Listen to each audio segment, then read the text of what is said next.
말레이시아에서 3년차 선교 사역을 진행하고 있는 김시온 선교사입니다. 저희가 매년 사역하는 내용들을 1년에 한 번씩 연말에 영상으로 제작을 하게 되는데요. 올해는 아직 다 맞춰지지가 않았기 때문에 우리 작년에 우리 활동했던 영상들, 내용들, 우리 편집된 그 영상을 먼저 함께 보시도록 하겠습니다.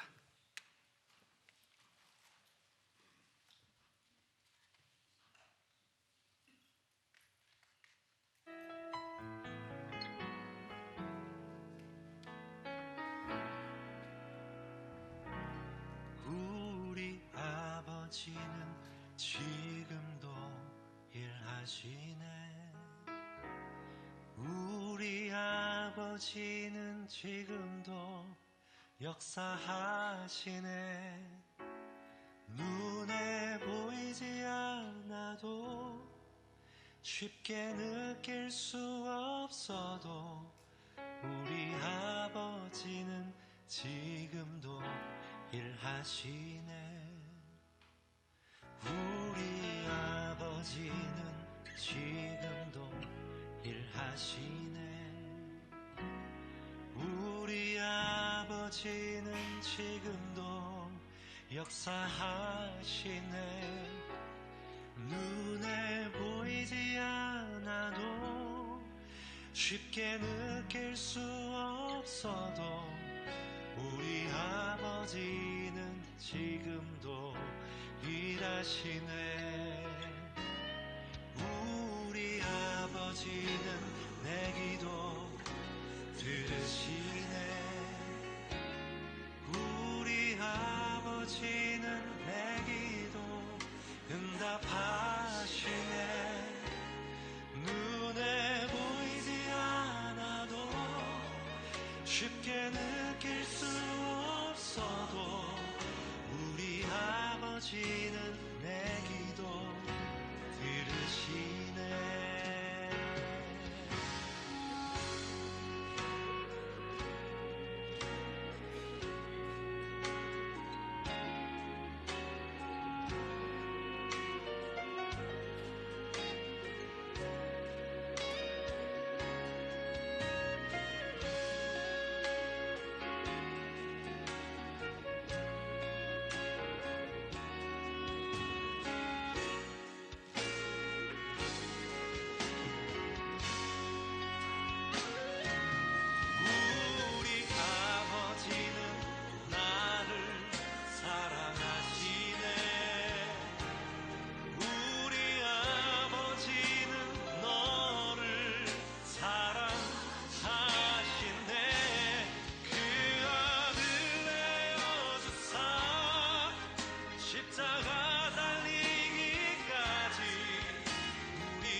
우리 아버지는 지금 여기 계시네.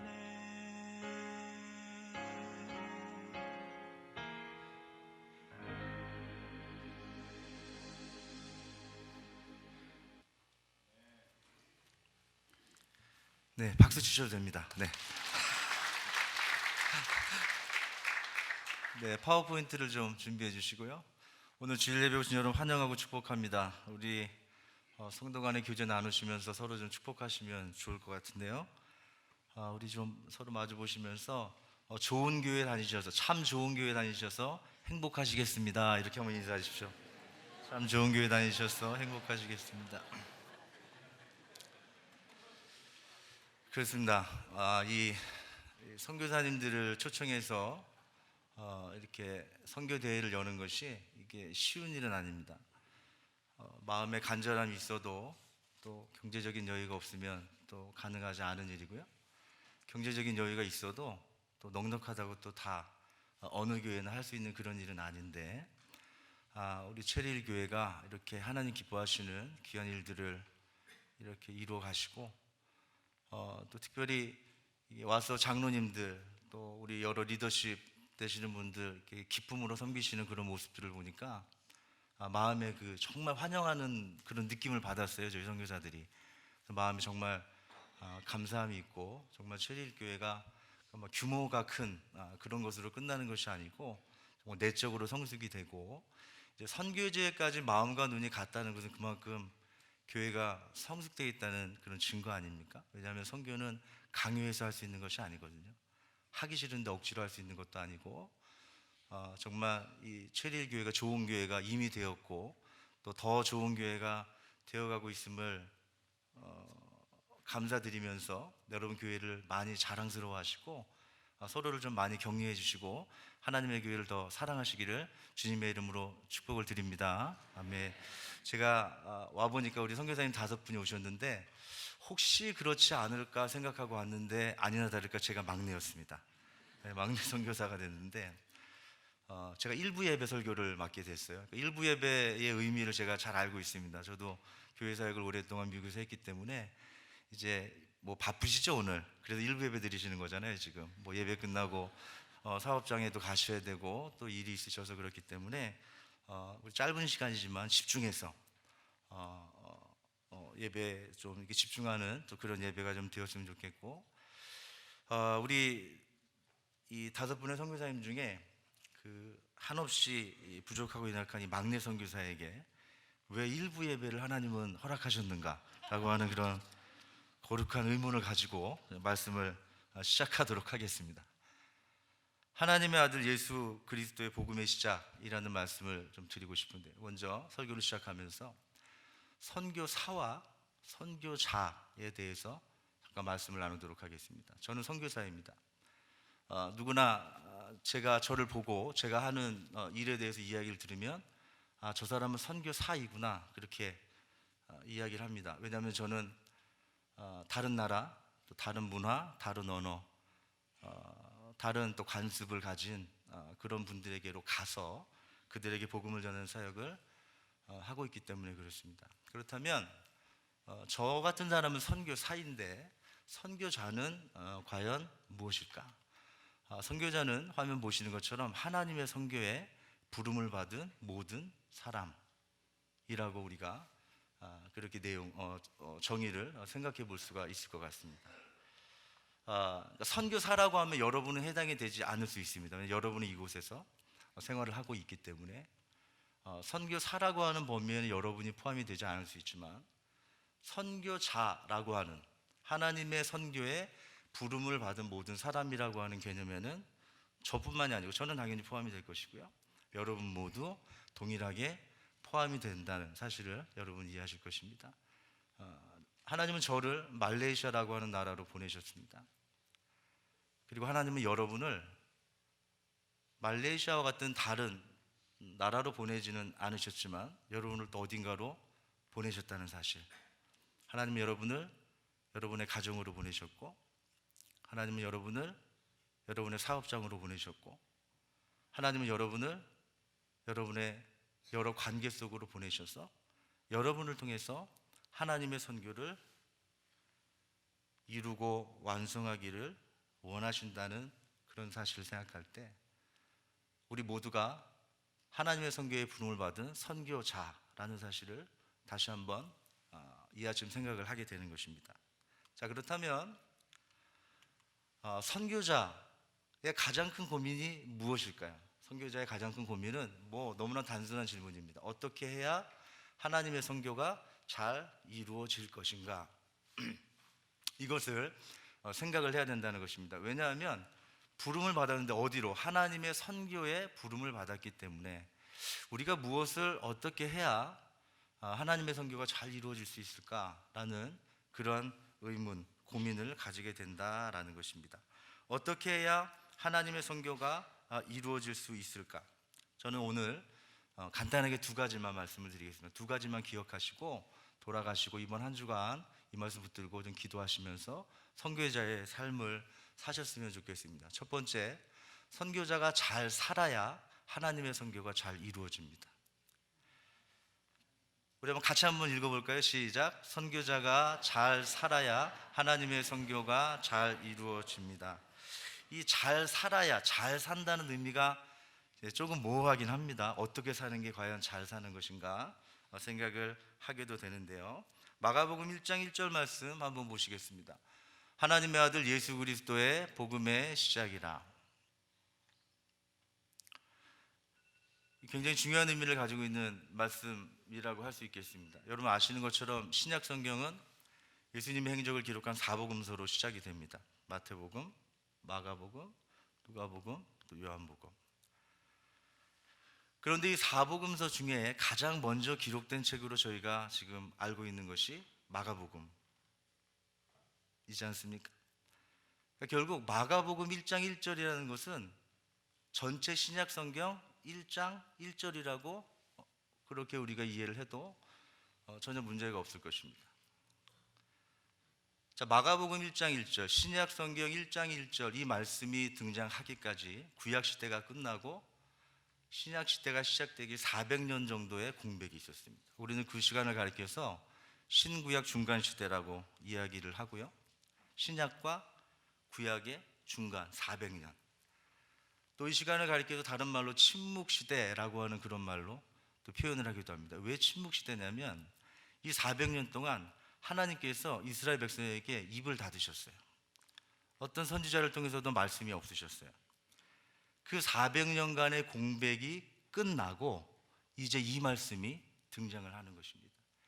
그러니까 이 400년 동안 하나님의 선택한 백성이라고 하는 그런 자의식을 가지고 살아왔던 이스라엘 사람들이 하나님과 아무런 교제를 할 수가 없어요. 하나님의 아무 음성도 들려주시지 않기 때문에 얼마나 마음에 답답한 마음이 있었겠습니까? 이 기간 동안에 정말 생겨난 것이 무엇이냐면 메시아 대망사상이 이때 생겨난 것입니다. 이제 메시아 구원자를 보내셔서 다시 우리의 이 어려움, 이 현실을 좀 이겨내게 하시고 극복하게 하시고 좀 해주십시오 하나님. 이 메시아가 오기를 그렇게 바라는 그런 마음이 이 기간 동안에 생겨났는데 그 이후에 바로 이 마가복음 1장 1절 말씀이 이제 선포가 되어졌다라는 것입니다. 정말 역사적인 순간입니다. 이제 하나님의 아들 예수 그리스도 메시아가 오셔서 복음의 엄청난 역사가 시작이 된다라는 선포가 되면 자, 이제 상식적으로 어떤 일이 일어나야 하냐면 막 그런 거 있잖아요. 막 천지가 개벽하고 하늘이 열리면서 하늘의 색깔이 변하고 막 구름이 몰려오면서 이 메시아 하나님의 아들이 구름을 타고 쫙 내려와서 뭔가 좀 초자연적인 뭐 그런 것도 저희가 좀 너무나 역사적인 순간이기 때문에 생각하기가 쉬운데 바로 그 다음에 이어서 등장하는 인물이 한 명이 있는데요. 그 사람이 바로 여러분이 잘 아시는 누구입니까? 세례 요한이라고 하는 사람이에요. 하나님의 아들 예수 그리스도의 복음의 역사가 시작이 됐는데 예수 그리스도가 나오는 것이 아니고 세례 요한이라는 사람이 갑자기 등장을 합니다. 사람들 앞에. 자, 이게 어떤 의미를 가지고 있을까요? 왜 하나님의 아들 예수 그리스도는 직접 나타나셔서 놀라운 역사를 행하지 않으시고 세례 요한이라고 하는 사람을 보냈을까요? 결론부터 말씀을 드리면 이 세례 요한이라는 사람이 바로 선교자였습니다. 이 땅에 복음의 역사를 이루시고 행하시는 방법은 여러 가지가 있을 것입니다. 수없이 많은 방법, 이렇게도 저렇게도 할 수 있는데 중요한 것은 하나님이 선택한 방법이 무엇이냐면 하나님은 보내주신 선교자를 통해서 그리스도의 복음이 역사가 시작되기를 선택하셨다는 것이에요. 그러니까 하나님이 선택하셨기 때문에 그것을 가지고 저희가 뭐 이렇다 저렇다 맞다 틀리다 이야기를 할 수가 없는 것입니다. 하나님의 결정이에요. 자, 세례 요한이 지금 여러분 잘 아시죠? 그 말씀 전체를 읽지 않겠습니다. 이제 등장을 해서 이스라엘 백성들에게 회개를 촉구하고 하나님 나라가 이제 곧 온다는 그런 기쁨의 소식을 선포하기 시작했습니다. 세례 요한은 선교사입니까? 아니면 선교자입니까? 제가 말씀을 드렸는데 세례 요한은 선교자입니다. 왜요? 같은 민족 이스라엘 사람들에게 복음을 전하고 있잖아요. 해외로 나간 선교사가 아니라는 것입니다. 자, 세례 요한이 어떻게 하는지 한번 보십시오. 마가복음 1장 6절 말씀 함께 읽겠습니다. 시작. 요한은 낙타털 옷을 입고 허리에 가죽띠를 띠고 메뚜기와 석청을 먹더라. 이 말씀 많이 보셨을 것입니다. 자, 세례 요한이 어떤 생활을 했나라는 것을 기록하고 있는 말씀이에요. 그 앞절의 말씀에는 어떻게 되면 세례 요한이 거주하고 있는 거주지는 어디냐면 광야입니다. 광야. 주택지 집이 아니고 광야에 거주를 하고 있어요. 자, 무슨 얘기냐? 세례 요한이 어디에서 살고 무엇을 입고 무엇으로 장식하고 무엇을 먹었는지 어떻게 살아가고 있는지 세례 요한의 생활의 모습을 저렇게 소개를 하고 있는데 저건 도대체 왜 기록을 해놓은 걸까요? 저게 뭐 중요한 겁니까? 무슨 옷을 입었는지 뭘 먹는지. 제가 어떤 분이 저 말씀 보시면서 아유, 세례 요한님은 굉장히 좋은 것을 드셨네요. 저 메뚜기와 석청 저거 완전 올게닉 푸드인데 굉장히 뭐 이런 얘기를 하시는 거 들었는데 또 그렇게 보면 또 그래요. 저 왜 저거를 기록을 했을까요? 다른 의미가 아니에요. 뭐 종류는 의미가 없겠죠. 저 말씀이 저기 기록된 이유는 세례 요한이 그 당시 사람들이 생활하는 것과 다르게 살았다는 것을 강조하는 표현입니다. 그 사람들은 낙타털 옷을 입지 않았다는 얘기예요. 저 사람만. 다른 사람들은 메뚜기 석청 같은 거 먹지 않았어요. 근데 저 사람만. 무슨 이야기입니까? 뭔가 그 당시 사람들이 생각하고 추구하고 만족하고 인생의 목표로 삼고 있던 그 무엇과 다른 것을 세례 요한은 가지고 있었다는 거예요. 결론적으로 말씀을 드리면 무엇입니까? 세상 사람들이 살아가는 방식과 다른 방식으로 살아가야 한다라는 것을 의미하는 것입니다. 선교자가 잘 살아야 선교가 잘 이루어진다고 먼저 말씀을 드렸어요. 선교자가 잘 사는 것은 무엇입니까? 세상과 같은 방식이 아닌 세상과 다른 방식으로 사는 것, 이것이 오늘 우리 선교자가 잘 사는 모습인 것을 세례 요한이 오늘 우리에게 보여주고 있는 줄로 믿습니다. 아멘. 저는 지금 말레이시아에 선교를 진행을 하고 있습니다. 말레이시아는 국교가 이슬람교이고요, 기독교 선교가 그렇게 쉽게 이루어질 수 없는 그런 환경 가운데 처해 있습니다. 저는 힌두교 신앙을 배경으로 하는 인도 사람들에게 복음을 전하는 사역을 진행을 하고 있는데 제가 살고 있는 지역에는 교회가 존재하지 않습니다. 아니, 교회는 있는데 이슬람 국가이기 때문에 건물 외벽에, 건물 바깥쪽에 십자가를 달 수가 없습니다.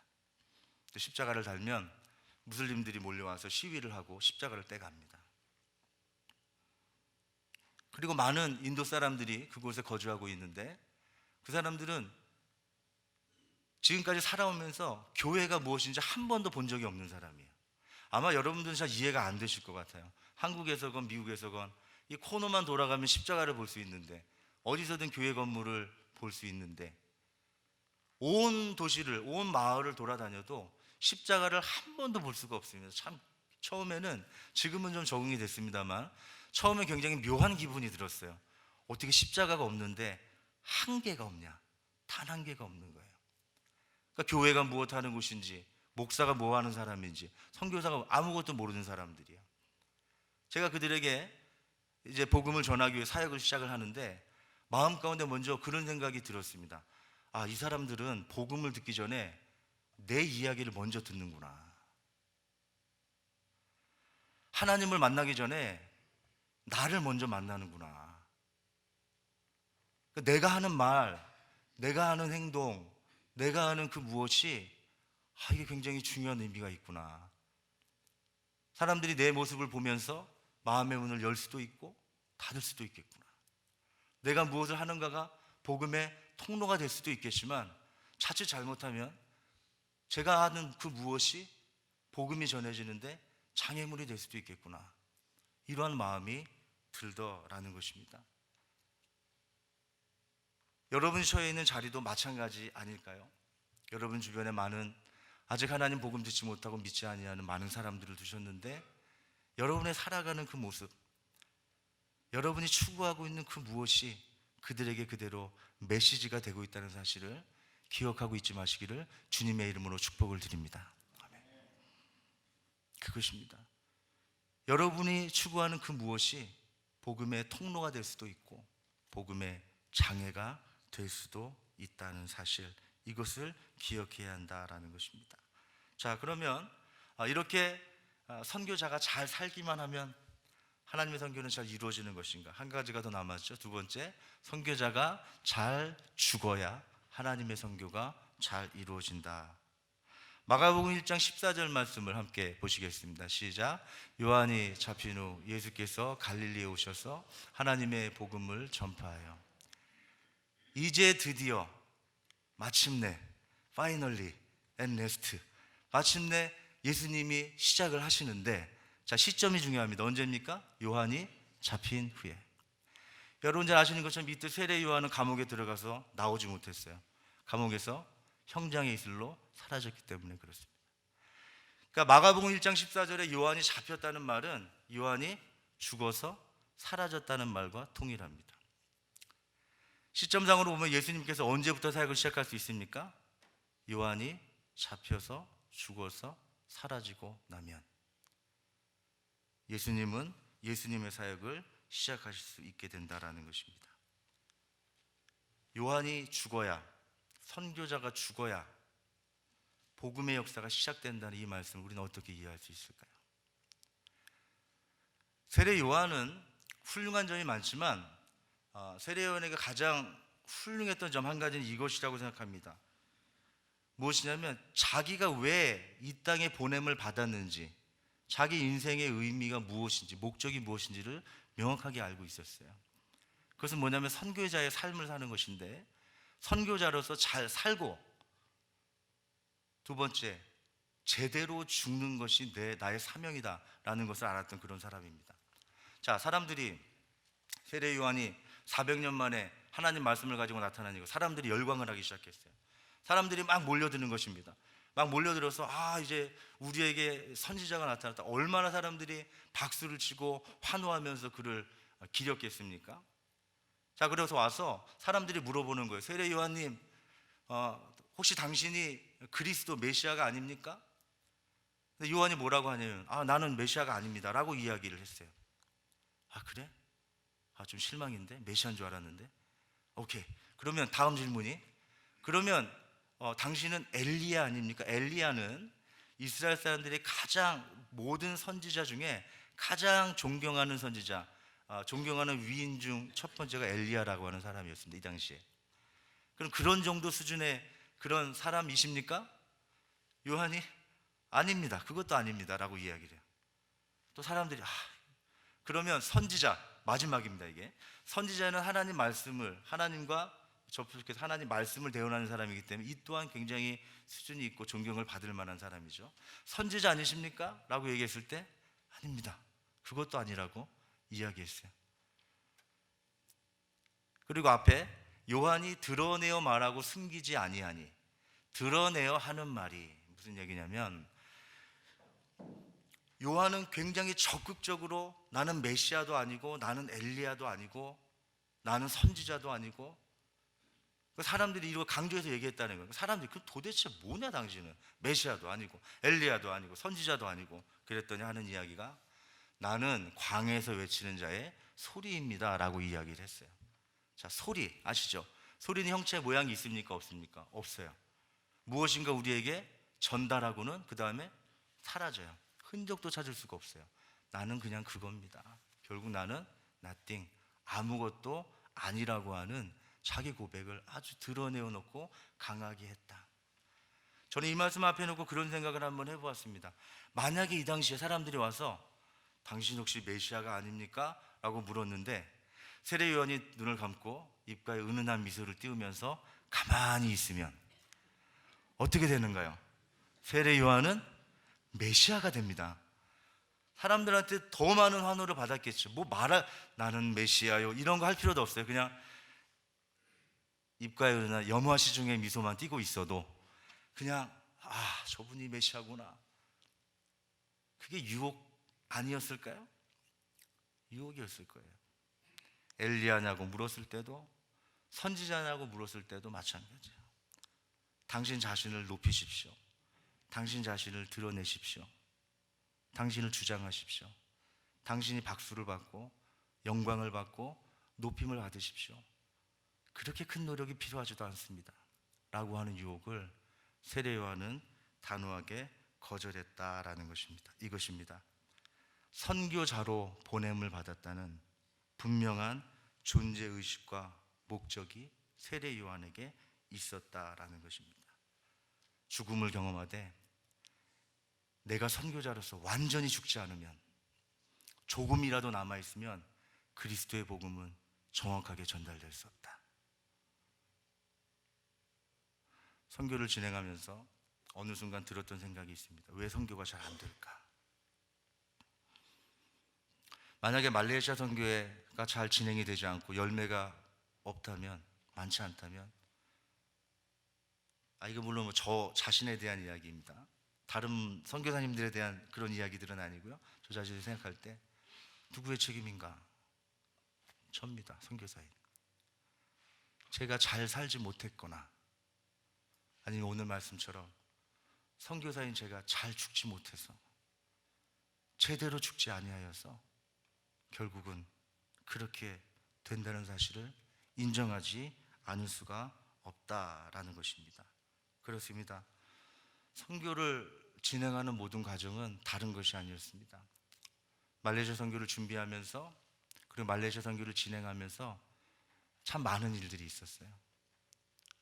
저희 가정 안에도 또 굉장히 고통스러운 과정과 그런 시간들, 순간들이 있었습니다.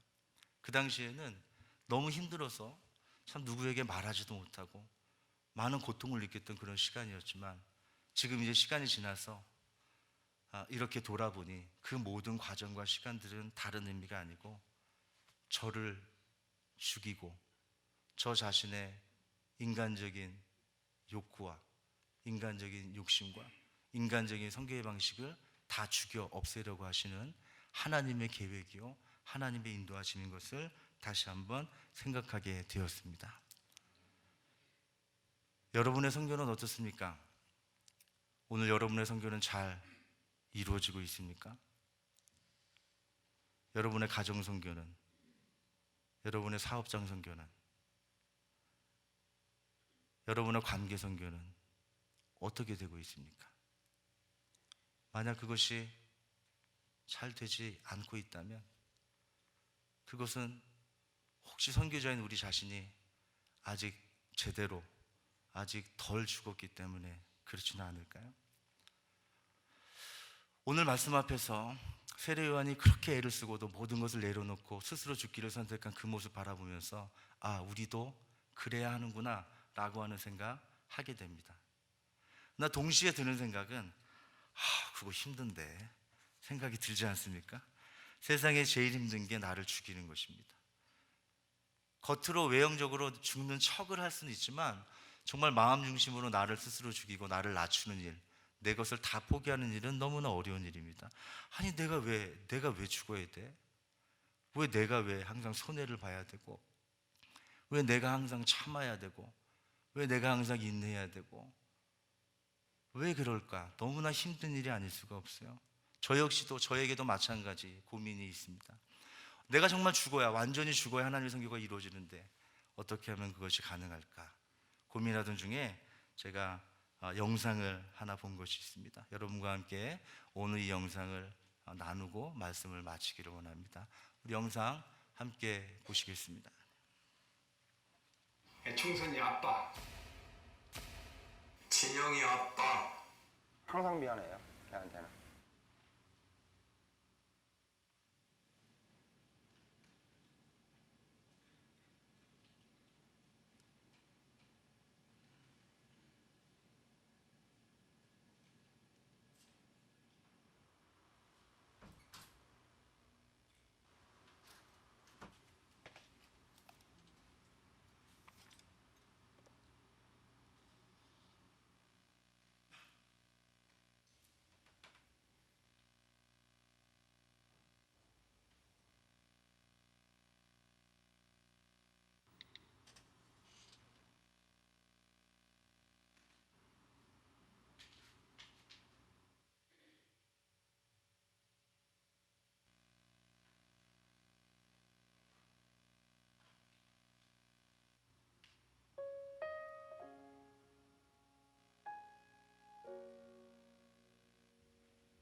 청선이 아빠 김용봉.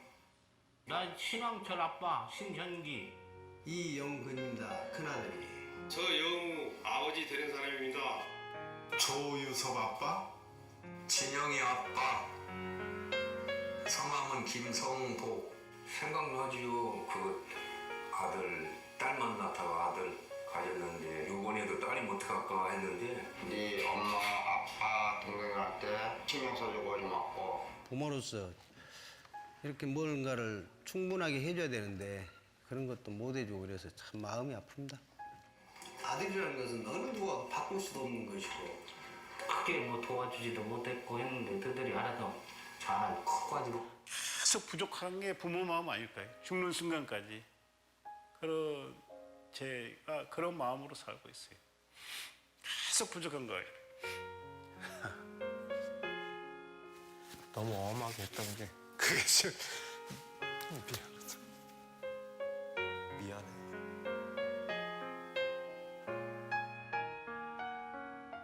항상 내가 부족하고 항상 미안해요. 걔한테는.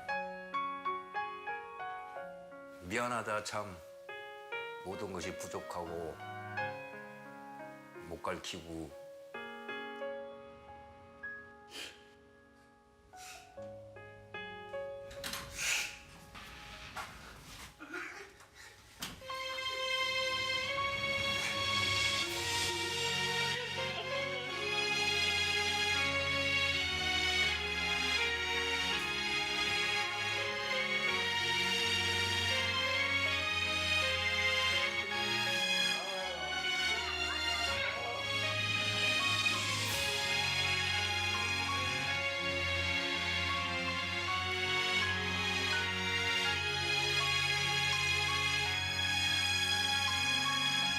그렇습니다. 저희는 하나님을 아버지라고 부르는 그런 사람들입니다. 그 특별한 특권이 허락된 그런 사람들이기도 합니다. 인터뷰 말미에, 영상 말미에 아버지들 인터뷰하는 그런 내용들이 있었죠. 보면서 그런 생각이 들었어요. 하나님이 우리 아버지시기 때문에 하나님 아버지도 우리 각자를 보면서 저런 얘기를 하실 것 같아요. 그 아이에는 참 미안해요.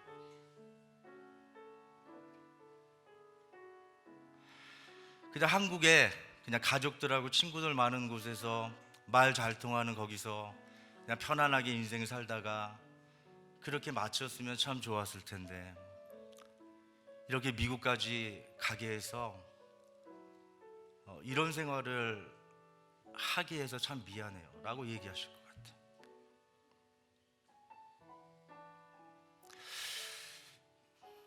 이민 생활을 하는 것뿐만이 아니고 그냥 이민 생활만 하면 좋은데 고생해도 넉넉하게 사니까 근데 또 교회로 보내서 신앙생활 하게 하면서 오늘 말씀처럼 하나님 복음 전하기 위해서 또 스스로 죽는 그런 삶을 사는 그런 책임을 맡겨준 것이 그 아이에게 너무 미안해요 라고 말씀하실 것 같아요. 또 어떤 분에게는 너무 엄한 아버지로 다가간 것 같아서 미안하고 또 누군가에게는 늘 건강하게 행복하게 문제없이 사고 없이 그렇게 좀 살게 해줬으면 좋겠는데 왜 이렇게 문제가 많은지 몸에도 병이 있고 마음에도 병이 있고 가족과 자녀들에게도 참 많은 상처들이 있고 그렇게 살아가게 해서 참 미안하다라고 하는 말씀을 하나님이 하실 것 같아요. 그것밖에는 없어요. 제가 아무리 생각을 해도 이제 우리가 언젠가 다시 아버지 하나님을 만났을 때 하나님 아버지로부터 그런 격려를 받을 것을 그것을 믿고 정말 강하게 확신하지 않으면 우리는 오늘 내가 스스로 죽는 길을 선택할 수 없습니다. 절대 불가능한 그런 일인 것입니다. 온전히 하나님만 바라보고 믿고 의지할 때 우리는 기꺼이 나를 내려놓고 손해보고 내가 죽어도 괜찮다. 난 하나님 아버지 다시 만날 그분 바라보고 가겠다. 결단하게 되는 줄로 믿습니다. 다시 한번 믿음으로 부탁을 드립니다. 선교자의 사명 잘 감당하시기를 주님의 이름으로 축복합니다. 여러분 잘 사셔야 될 줄로 믿습니다. 여러분 잘 죽어야 할 줄로 믿습니다. 그것을 위해서 오늘 다시 한번 하나님 바라보고 의지하고 또 사모하는 여러분 되시기를 부탁을 드리겠습니다. 우리 함께 찬양하고 기도하고 말씀 마치도록 하겠습니다. 함께 찬양하겠습니다. 하나님의 사랑을 사모하는 자, 하나님의 사랑